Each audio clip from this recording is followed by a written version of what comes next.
straight up or on the rocks or with a mixer.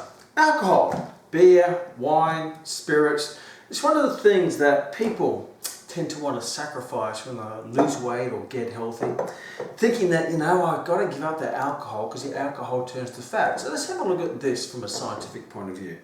First of all, alcohol is one of the macronutrients. You've got fat, carbohydrate, protein.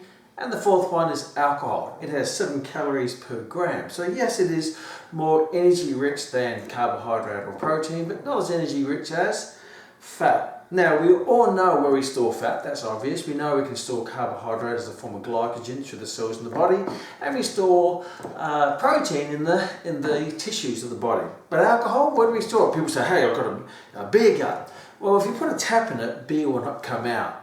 The interesting thing with alcohol, it doesn't go to the gut. You don't know such thing as a beer gut. That's a fat. If you rip out the skin, there's going to be fat there.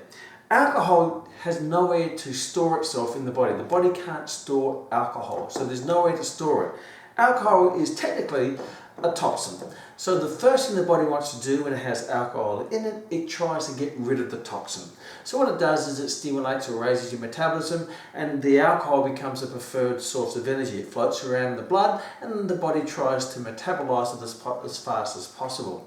So it becomes a preferred source of energy, so the body burns it off. It becomes a preferred source of energy, means it will burn it off or try to burn it off before it burns off fat or carbohydrate. So technically speaking, alcohol doesn't convert to fat. It doesn't get stored as fat. However, it doesn't mean it doesn't contribute to putting fat on you, because if you have alcohol and a lot of fat or too many calories, then the body will be so busy burning off that alcohol, it won't be burning off the carbohydrate or fat, therefore it will store the carbohydrate and fat rather than burning it off. So alcohol doesn't make you fat, but it doesn't make you thin either. So the message here is don't just be paranoid about alcohol.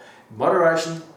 A couple glasses a day, research shows is good for the heart. But it's not always the first thing you should give up, because as soon as you give it up, you'll want it even more. Just put it back into proportion to your overall eating plan and bring your overall calories down or up depending on what your goal is. So alcohol is not the bad guy, it can be the good guy in moderation, and it'll become a more of an obsessive guy if you give it up. So it doesn't convert the fat.